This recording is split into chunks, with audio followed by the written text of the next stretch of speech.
Hey Warriors fans, I'm Scott Warris. Time to talk a little football as we begin week 6 with head coach Eric Tresky. And coach, the homestand continues after a big win last week, 52-20 over the Rockford Regents. A lot went really right for you guys. What was the key takeaway from that big win of the year?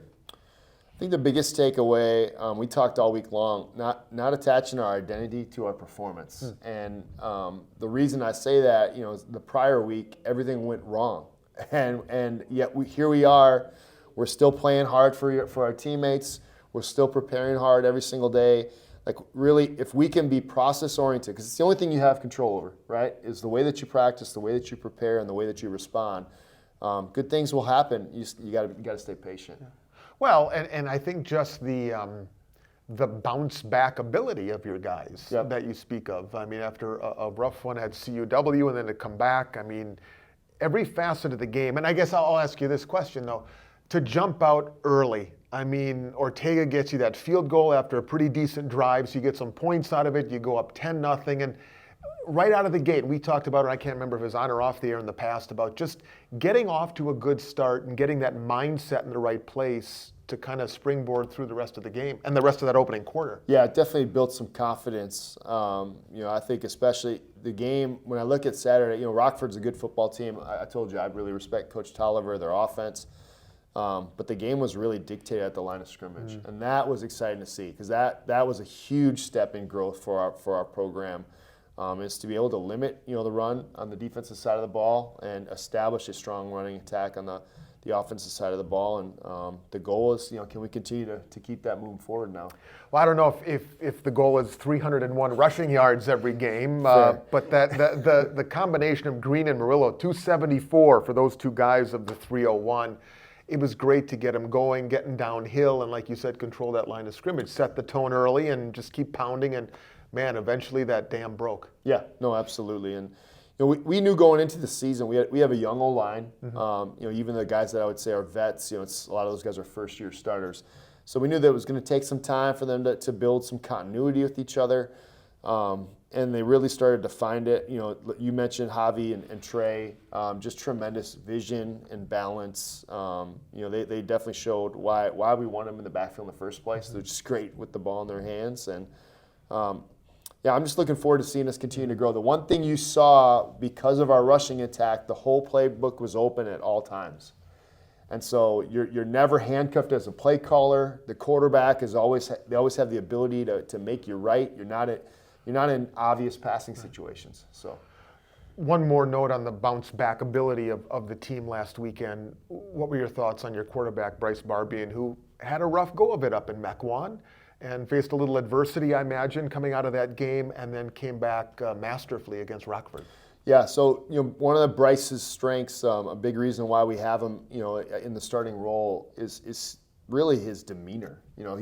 He's always fairly even. He's a good leader, communicates well with his teammates. He makes adjustments on the sideline, and he showed that on Saturday. I think the biggest takeaway or lesson that he learned from the Mequon game till now was how much more preparation it takes to play that way.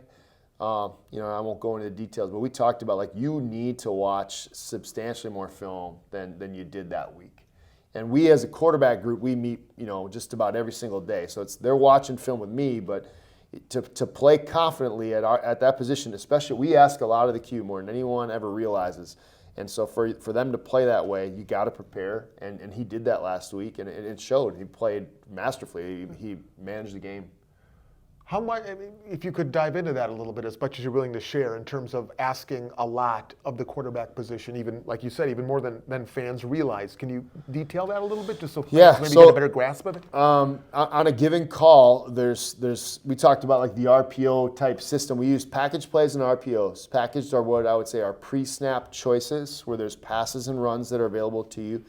And then RPOs are post-snap. So after the snap occurs, there's a defender that you key on to make those decisions. We do that almost every play. So there's a lot of moving parts that you have to be able to diagnose, because the defense never usually gives you one picture. They give you multiple.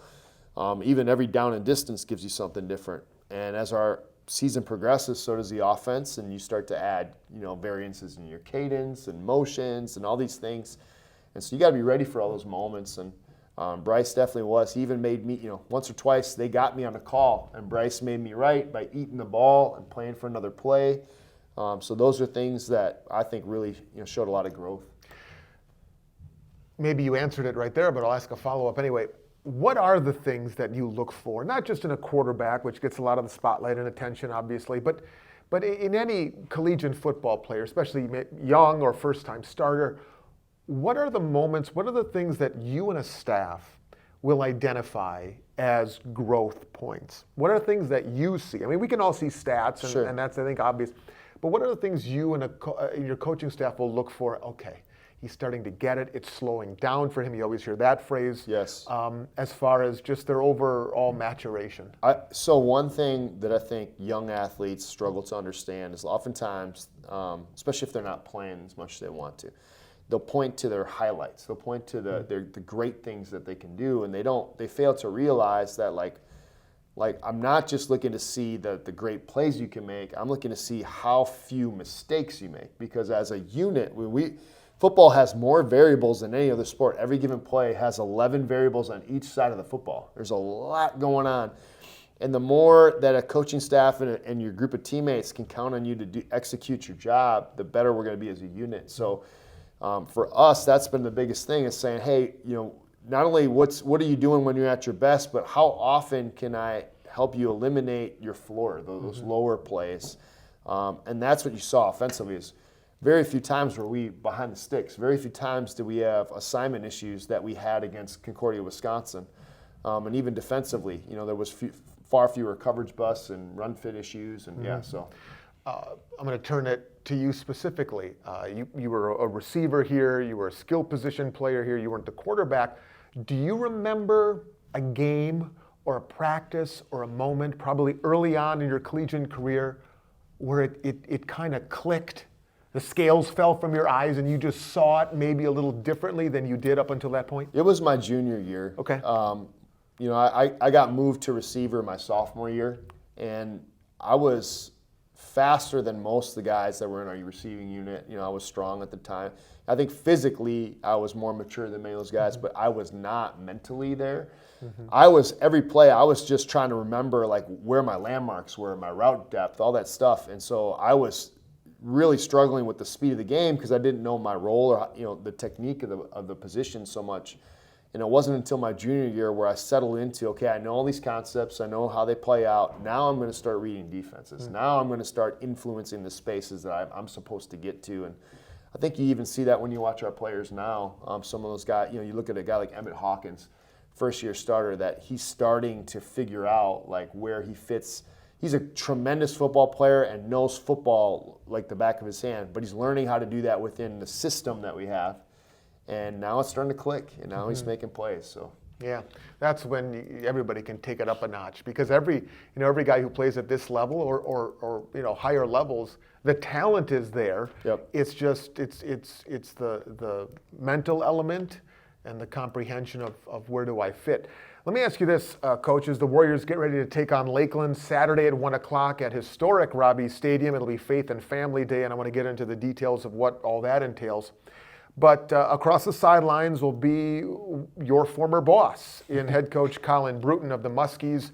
You spent about 5 years or so on his staff, including as offensive coordinator. Tell me a little bit about Coach Bruton, how he helped mold you to be the coach that you are here today, and a little reminiscing. Is it a rivalry? Is it a friendly rivalry? How would you describe it? It's a friendly rivalry. Okay. I mean, Coach is still one of my good friends. We talk every week besides this week. It's just a little Not weird. this week. Yeah, he texted me once. He said, hey, I noticed it's going to be windy on Saturday. Imagine that. It tends to be a little windy at Robbie Stadium. But outside of that, yeah, we do talk all the time. And, Colin, he gave me a tremendous opportunity. He mentored me when I was a GA in 2011, 2012. I forever grateful. I mean, dude he was at my wedding. I had 12 people at my wedding. So it should tell you a lot about how much Colin is close with me.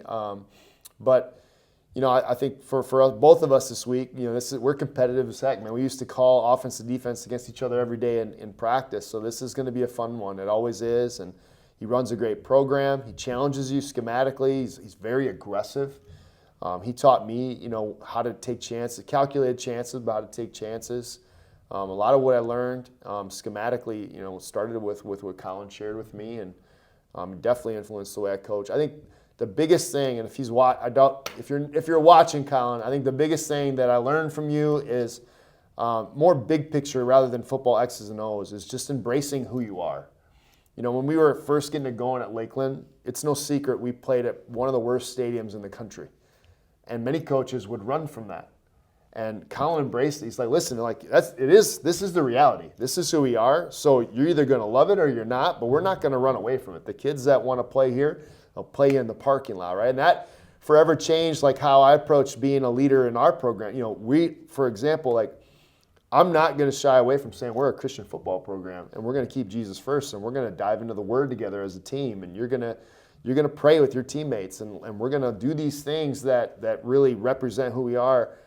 A lot of places will try to tone that down, maybe to get a certain player to be a part of their program. That's who we are, and we're gonna embrace it. So, Faith and Family Day, as I said, a lot of festivities go into that. Give us a little thumbnail for fans, and hopefully plenty of them will be out here Saturday at 1 o'clock. It will be a little windy, but sunny. What can we expect? Well, big picture vision of our program: be a light to our community. Equip our players to do the same when they're in our program, and especially when they leave. So Faith and Family Day, awesome way to do that. We invite people from all over Milwaukee, and it begins. We got a pregame worship concert out in the parking lot. We've got food trucks. We got vendors from all these small businesses all across the city. It's going to be a really special day. Games for kids, bouncy houses, tons of different stuff going on. And then at halftime, we've partnered with the Milwaukee Hitters. Many of those guys are with the Bucks drum line, which is cool. And they've been mentoring kids too. So they've been doing some things in the community. And so they're going to bring some of the high school drum lines to perform at halftime. So it's just, from start to finish, it's an opportunity to really, number one, give God the glory for all the blessings that we have. But number two, bring community together and have a great day. So. And again, 1 o'clock is kickoff. Okay, Coach, as always, we'll end with a question. If you want to send yours in, sports.info@wlc.edu, sports.info@wlc.edu. This ties in. We already touched about the wind could play a factor on Saturday.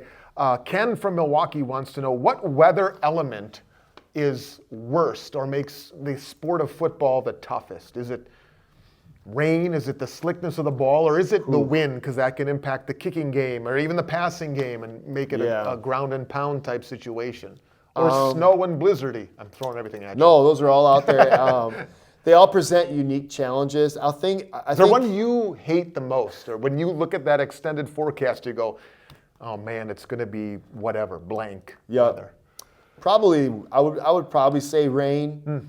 I think anytime it affects your ability to possess the ball, you can adjust for wind. It's not as fun. Obviously, we use the passing game as a huge part of our offense, but you can make adjustments to the wind. When you're struggling just to possess or hold on to the football or some of those things, that gets really tough. So the worst is when you get the combo. Like last year we played Concordia, Wisconsin, and it was a combination of driving downpour rain with a bit of wind as well, because the one dynamic the wind brings into it is it can flip your field position pretty drastically. So. You ever play in a snow globe type game? Yes, actually with Coach Bruton. So our first playoff game, we were at Wheaton College, 2015. They had a really good, probably one of the best Division III football players I've ever seen. Their linebacker was phenomenal. And so the game plan was, hey, we're going to get out there, and we got great receivers, and we're going to throw the ball 65 times today. That was the only shot we're going to have to win, because if we got to run on that guy, it's not happening. And I remember we get to the walkthrough, and it was 45 and crisp, and you're like, this is great. And all of a sudden, just as we were going to team dinner, you see these little flakes coming down. And you're like, I wonder how much this is going to influence the game. Next morning, complete blizzard. To the point where we'd be on one side of the game, one side of the field, and they were plowing the other side because you couldn't see the lines. Wow. Colin had to call timeout because he almost got hit by a snowplow. It was that crazy. So that was definitely probably the craziest weather game I've ever been a part of. Wow. But yeah, they're all fun. They definitely make memories. Every guy, I'll tell you, every guy remembers a weather game. So yeah. Wow. No snow. No snow on Saturday. Warriors, Lakeland, 1 o'clock, Faith and Family Day. Coach, best of skill. Thank you. Hope to see you there.